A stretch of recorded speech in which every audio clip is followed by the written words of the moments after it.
purport by Srila Prabhupada. When a man earns money by unfair means and maintains his family and himself with that money, the money is enjoyed by many members of the family, but he alone goes to hell.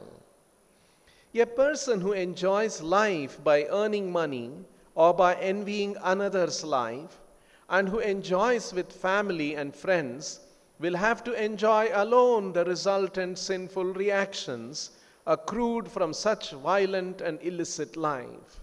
For example, a man secures some money by killing someone, and with that money maintains his family. Those who enjoy the black money earned by him are also partially responsible and are also sent to hell, but he who is the leader is especially punished. The result of material enjoyment is that one takes with him the sinful reaction only and not the money. The money he earned is left in this world, and he takes only the reaction. In this world also, if a person acquires some money by murdering someone, the family is not hanged, although its members are sinfully contaminated. But the man who commits the murder and maintains his family is himself hanged as a murderer. The direct offender is more responsible for sinful activities than the indirect enjoyer. The great learned scholar Chanakya Pandita says, therefore, that whatever one has in his possession had better be spent for the cause of Sat, or the Supreme Personality of Godhead, because one cannot take his possessions with him.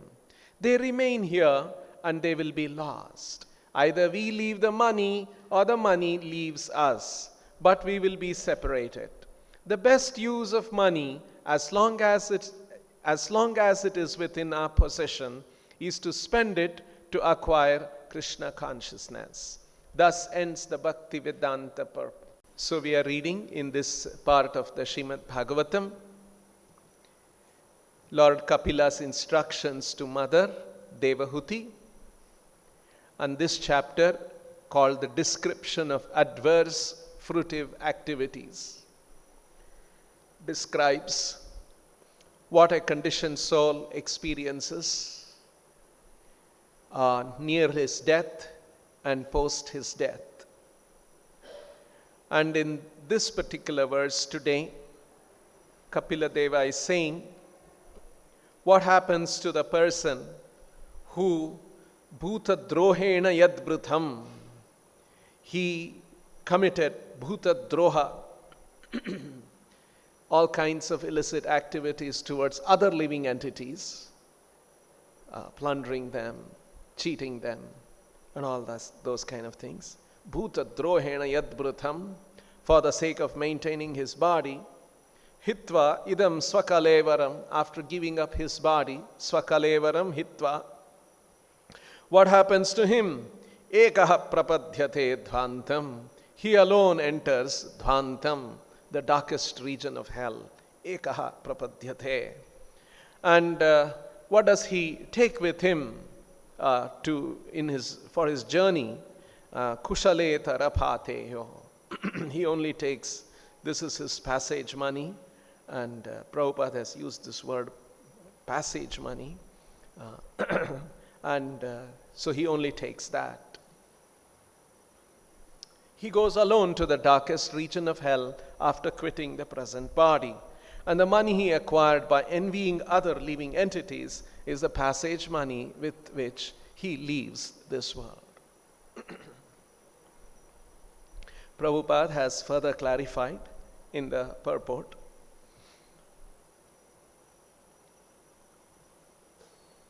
The explanation of this word pateya, pateyaha, kushaletara pateyo. Pateyaha means, just like when we set out on a journey, we're traveling a long distance or something, we just check our pocket. The purse is there, we have some money, right? Make sure we are carrying some money. That is called patheya. Prabhupada has used the word passage money. You're going on some journey and you make sure. Patheya also refers to the food and the drink that you carry for the journey. That's how the word patheya comes. So when you are traveling, you make sure you have some money, you have some food, you have something to drink. So these are common things. So here, a man who did bhuta drohena yadbrutam, who was involved in maintaining his body by all kinds of, inflicting all kinds of pain to other living entities, bhuta drohena yadbrutam, hitva idam swakalevaram, when he gives up this material body, ekaha prapadhyate dvantam, he enters the darkest regions of hell. And when he is traveling from this world to the dark regions of hell, what does he carry with him? What is the passage money that he is carrying with him? Kushale dharapateyo. Kushala means safe, happy, fixed, steady state. Kushala ithara means not happy. Actually, it means calamity, misfortune. It means the sin, the reaction. So here, this Kapila Deva is saying, Kushalethara patheyoho. The passage money that he carries with him is his own calamity, his own misfortune, his sins. So he carries with him the sin and goes alone to the darkest regions of hell.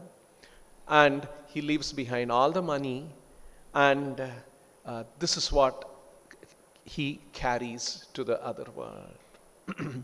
Ekaha prapadhyate dhvantam hitvedam swakalevaram kushale tharapatheyo bhutak drohena yadbrutam.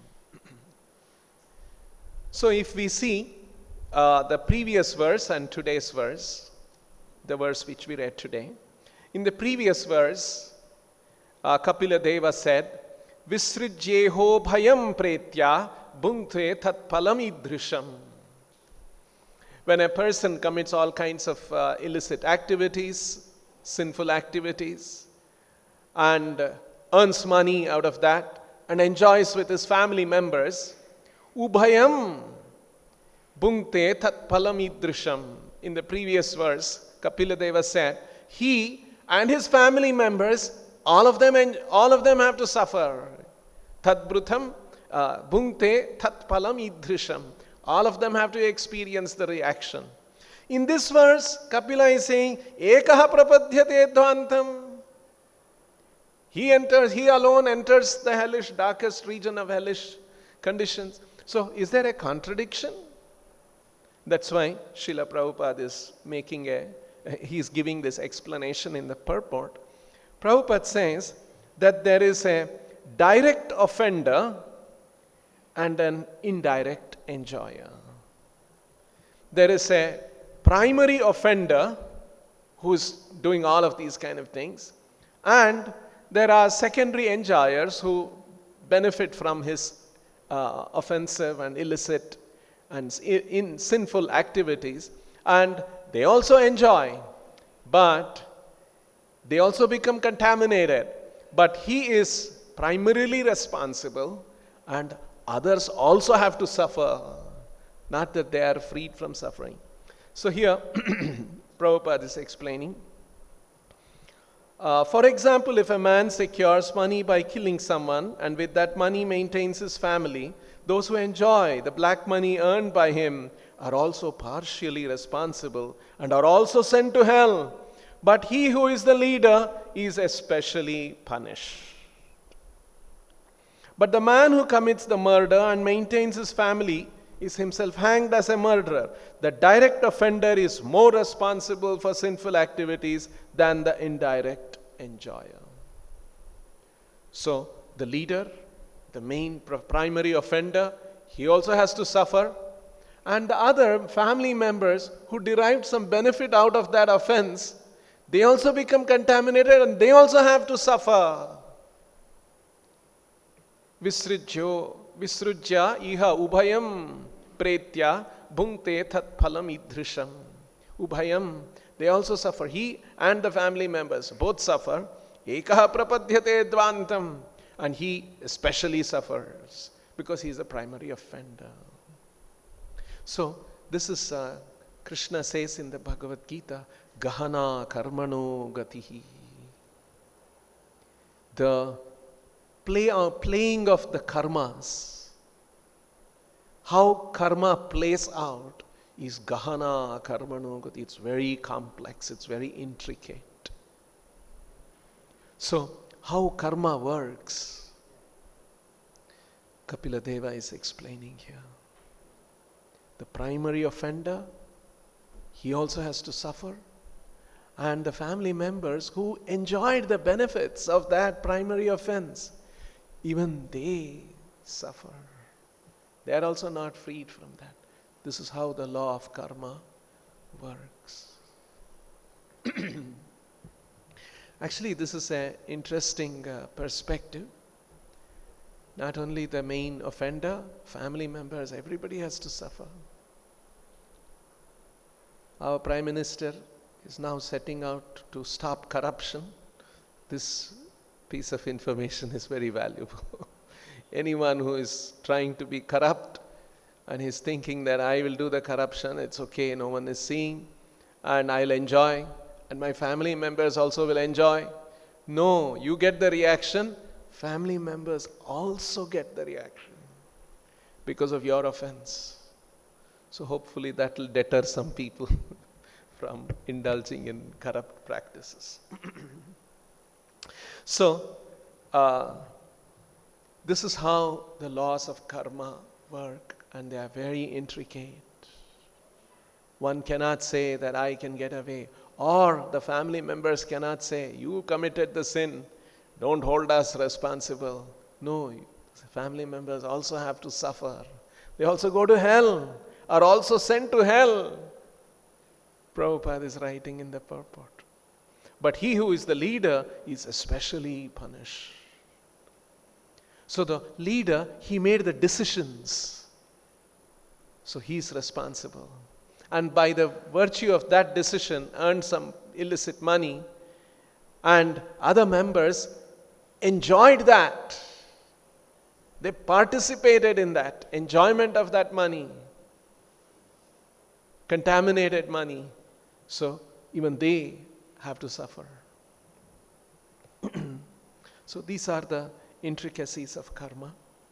And so towards the end of the purport, Prabhupada is saying, so Chanakya Pandit advises that whatever the one has earned, it should be, because it will anyway be taken away.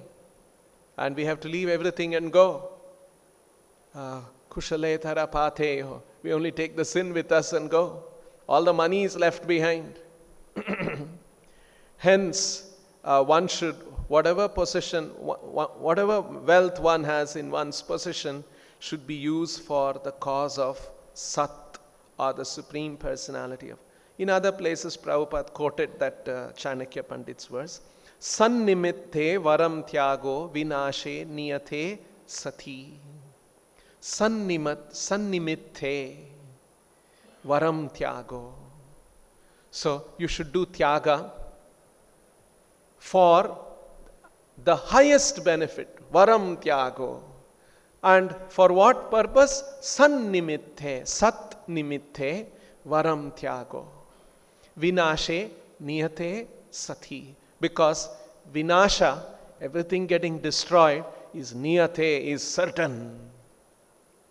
That is something very certain. Vinashe niyate sati. So everything that we have acquired in this world, this body will be finished. We have to leave behind. Vinashe niyate sati. That is certain. Hence, sannimitte varam tyago. So, for the sake of sat nimitta, for the sake of eternal benefit, one should varam tyago. That's the highest Tyaga, one should sacrifice everything for the sake of Sat. That was Chanakya Pandit's instruction.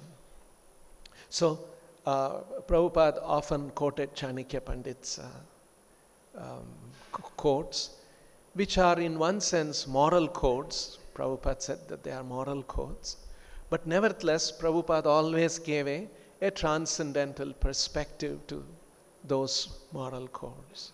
Actually, those moral codes can be seen from a transcendental. Here, like, for instance, Sannimitte Varam Tyago.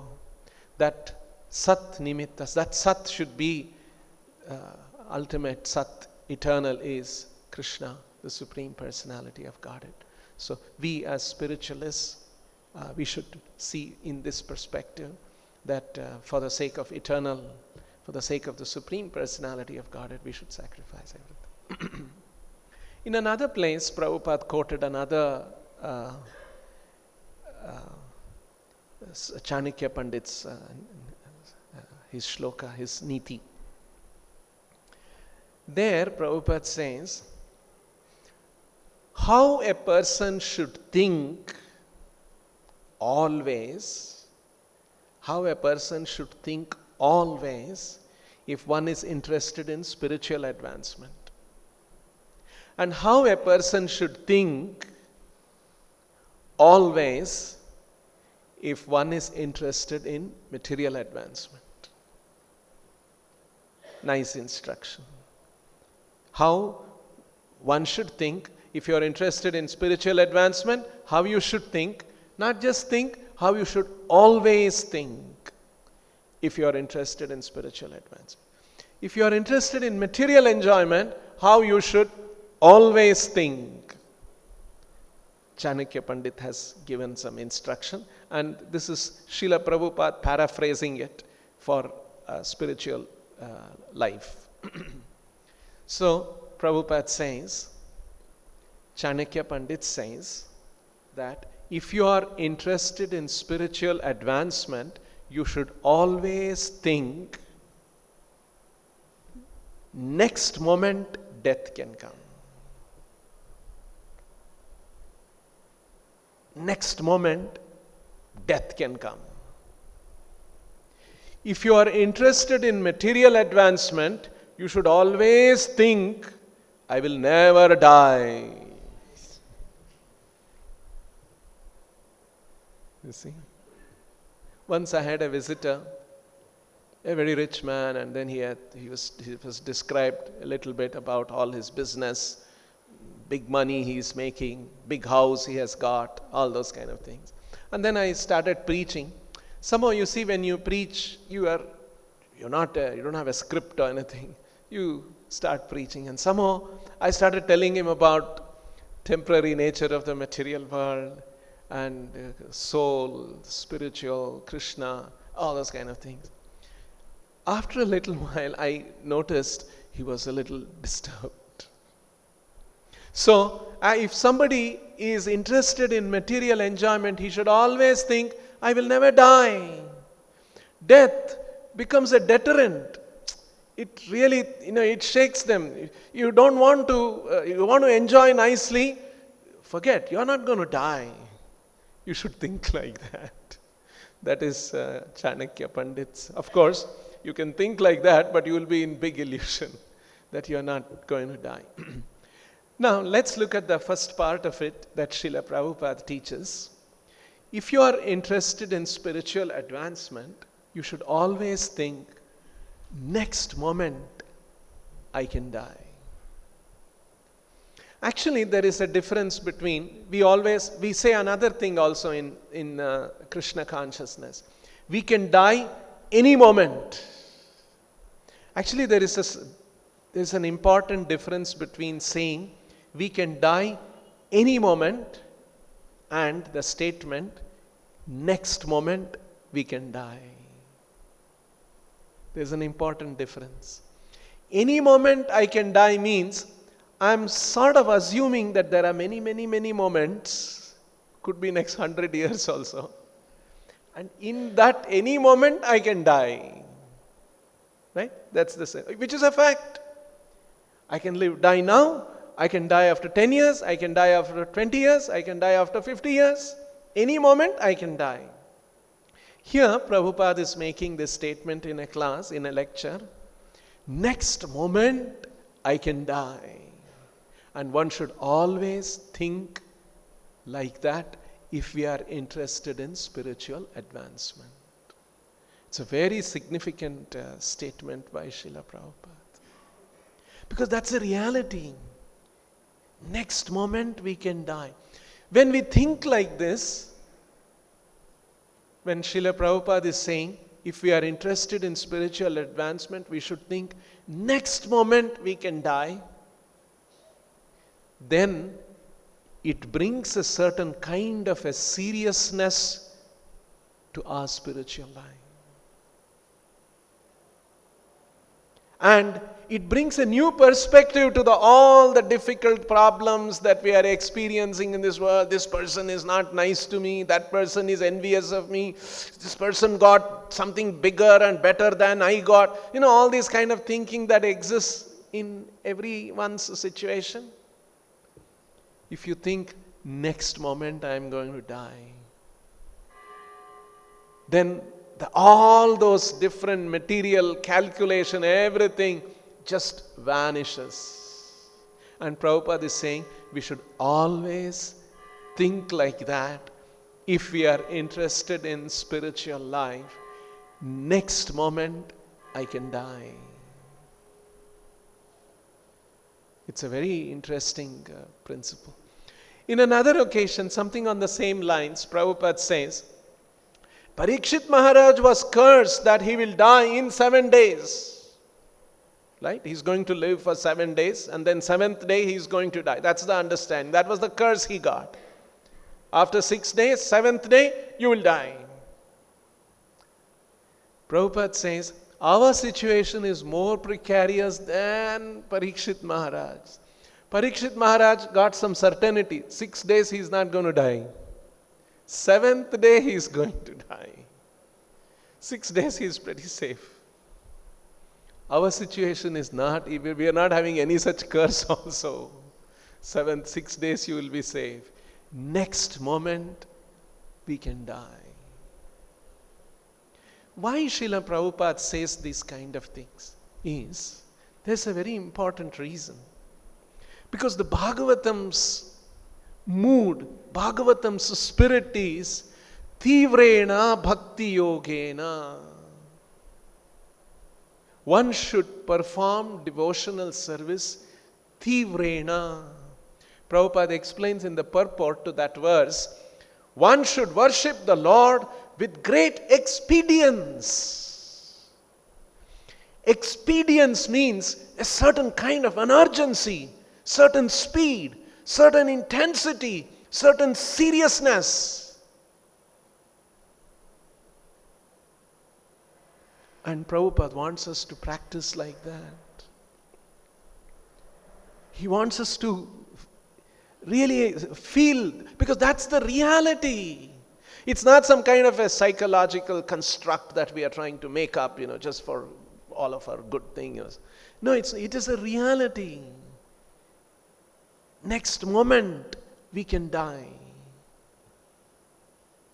So, if that perspective is always, if a devotee is thinking like that, then all these false ego problems, envy problems, jealousy problems, this problem, all those kind of things will just melt away into the reality that yes, it is a fact. I don't know how much time I have.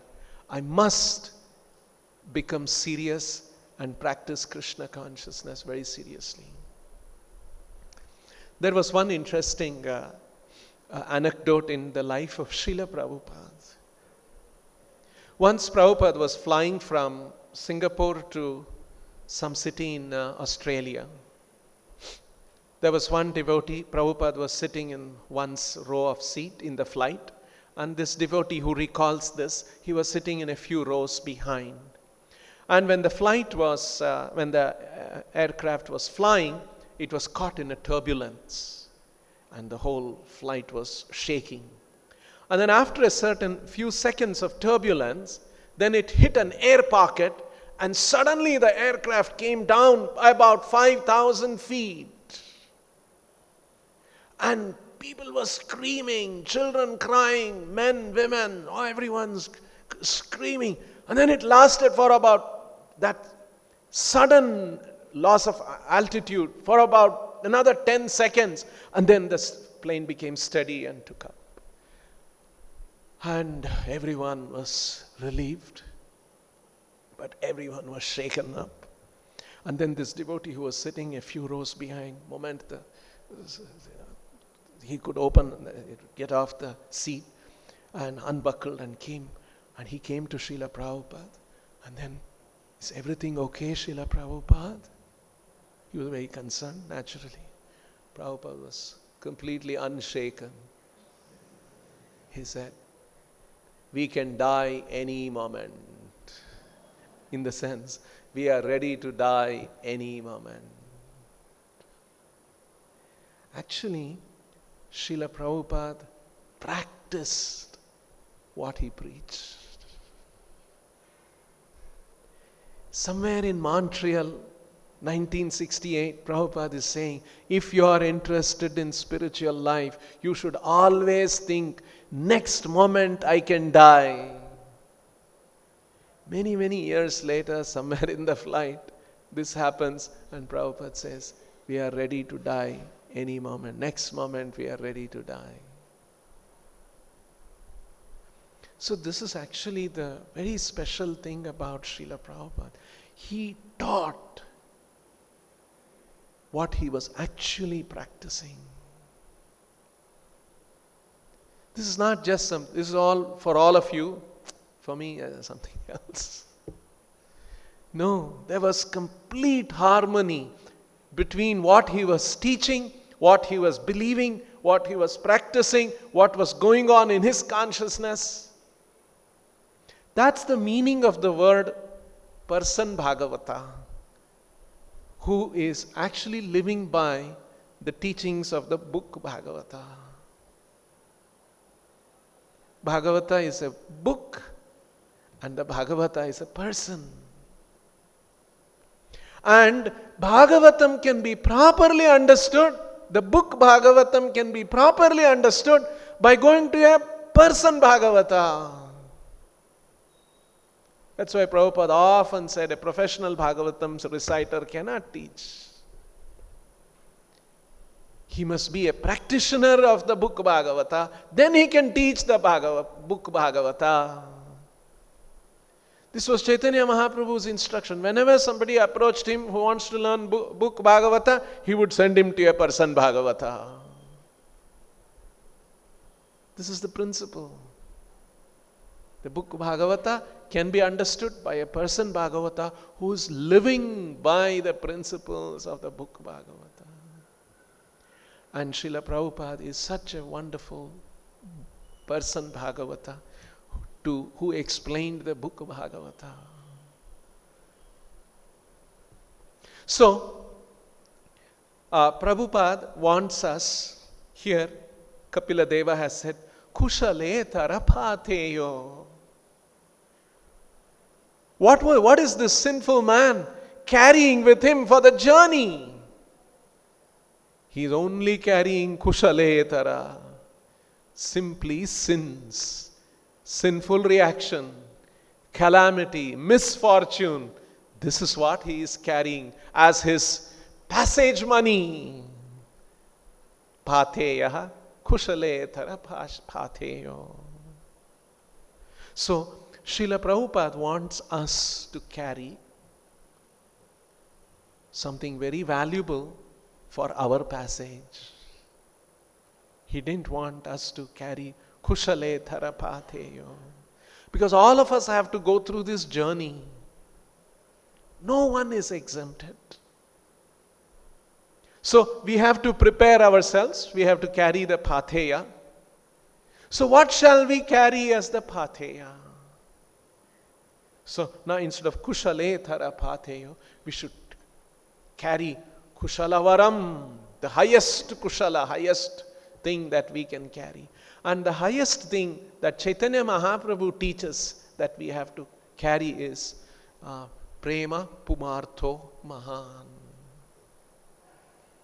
If one can attain the stage of Prema, Krishna Prema, because that is the original energy, that is the original perfection of every living entity. Krishna Prema Nitya Siddha Sadhya Kabunai Shravanadi Shuddha Chitta Koraya Udai.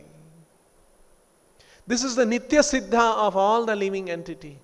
Nitya Siddha means eternal perfection of every living entity is Krishna Prema Nitya Siddha Sadhya Kabunai. So Prabhupada explains very nicely.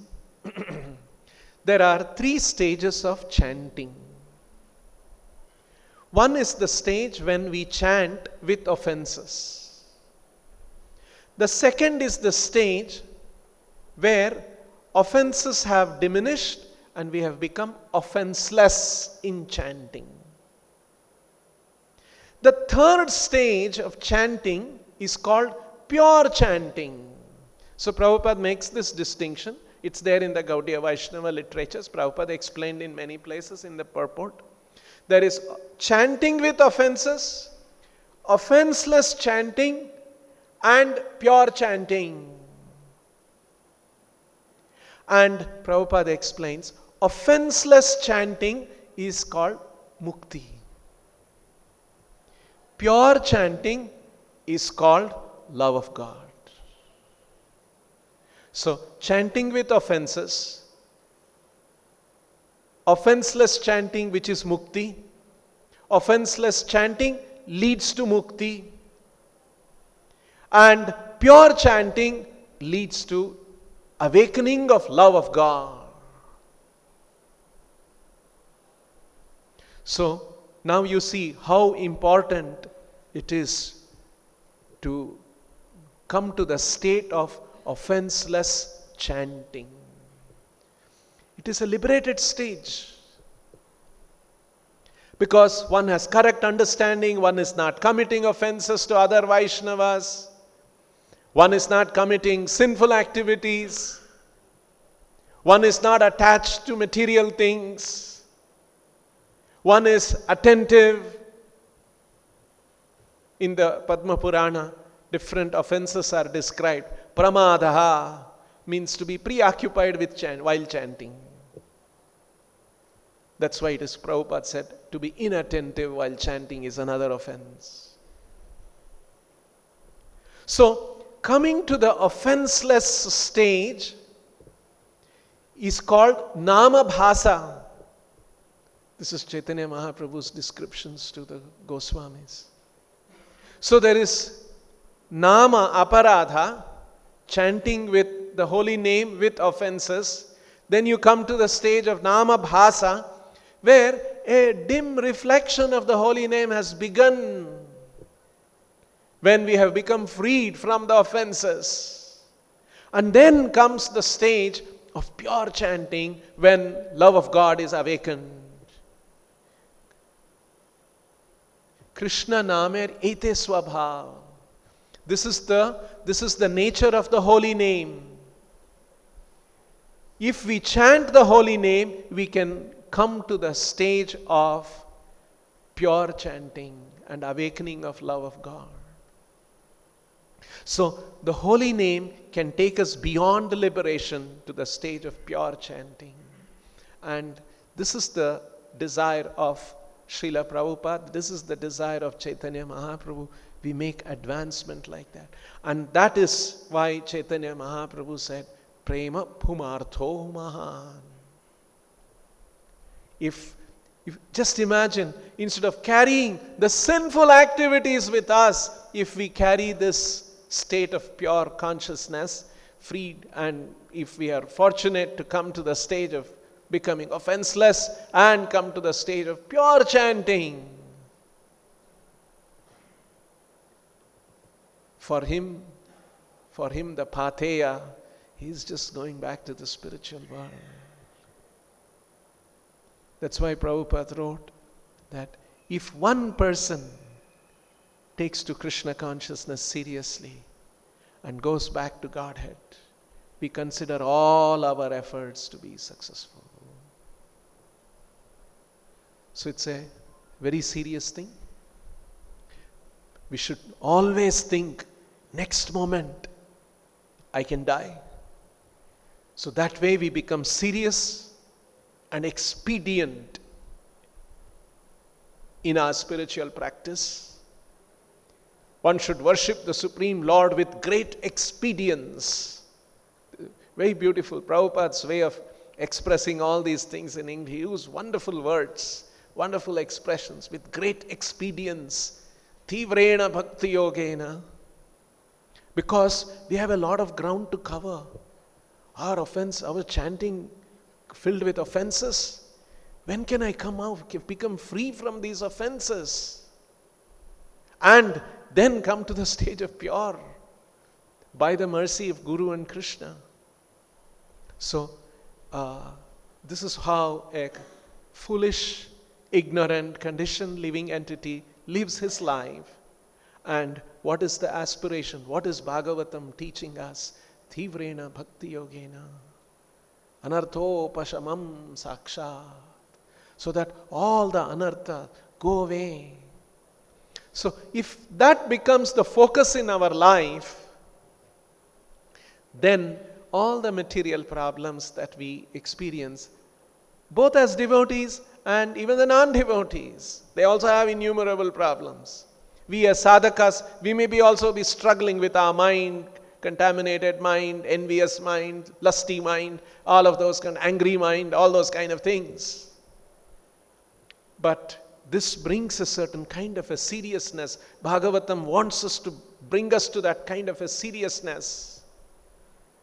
When one becomes much more well situated, we can chant better, we can aspire for higher and higher realization by chanting.